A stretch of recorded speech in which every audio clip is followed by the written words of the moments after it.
এরপরে আমি এই জায়গাটা চেয়ারম্যানের কাছে বিক্রি করছি। আর এটা হলো আমার পিতৃ সম্পত্তি, আমার কিনা সম্পত্তি ছাড়াও আমার পিতৃ সম্পত্তি, এটারও আমি ভাগিদার আছি। এটাও আমার অর্ধেকটা ভাগ। আমি কারো জায়গা কোনো আত্মসাৎ করি না, আমি কাউকে কষ্ট দিতে চাই না।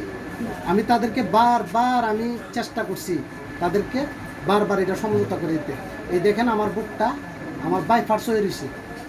তারা আমার কয়েকবার আত্মসাৎ করার চেষ্টা করছে। আর আমার এই দাড়িটা দেখেন, এরা কয়েকবার আমার এই দাড়িটা ছিটছে। এই জন্য আমি একটা মরা মানুষ, আমি চাইছি সমঝোতা। তারা একটা অভিযোগ করছে আমরা নিজে থেকে নাকি তারা বাড়িতে হামলা করেছেন, বাড়ি ঘর ভাঙচুর করেছেন। আমি এরকম কোনো করি নাই, এরকম কোনো কিচ্ছু করি নাই। আমি শুধু সমঝোতা চাইছি, আমি কিচ্ছু করি না। আমি জায়গা বিক্রি করছি। আমরা জায়গাটা কি বলি যাতে আমরা বর্ণনা বসে না, বর্ণনা না হওয়ার কারণে আমরা কিভাবে বিক্রি করব জায়গা বলি। আমি আমার দলিলে মালিক, আমি এ দাগে আমি 406 পয়েন্টের মালিক। আর 407 পয়েন্ট তার জন্য রাখা হয়েছে বনিতে, কিন্তু তারটা সে আনে নাই। আপনার মালিকটা কিভাবে হয়েছে, বর্ণনা হয়েছে নাকি কিভাবে মালিক কিভাবে মালিক? আমি পিতৃ সম্পত্তি মালিক। এরপরে আমার বোনের কাছ থেকে আমি বোনের অংশ নিছি, 3 বোনের অংশ নিছি। বুঝলি, তারা ছেলে মেয়ে লিয়া তারা বিপদ পড়েছিল, তারা অংশ নিছে।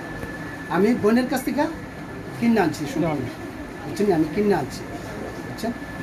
এরপর আমার উপর তারা বহুভাবে টর্চার করছে।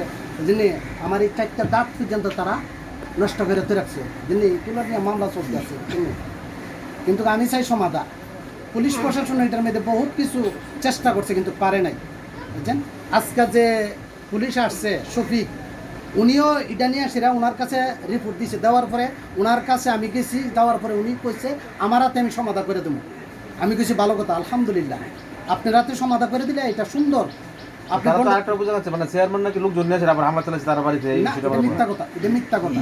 আমি চেয়ারম্যানের জায়গাটা ওনাকে আমি বুঝাই দিছি যে আপনি এতটুকু 406 পয়েন্ট টাকা ওনার কাছে বিক্রি করছি। আমি আমার মেয়ে বিয়া দিবার লেগে, এই জন্য আমি গড় করতে পারি না, আমার একটা বাঙ্গা করে আমি ঘুমাই। চেয়ারম্যানে এই জায়গাতে কোনো হামলা করে নাই, কোনো কিচ্ছু করে নাই, বুঝছেন।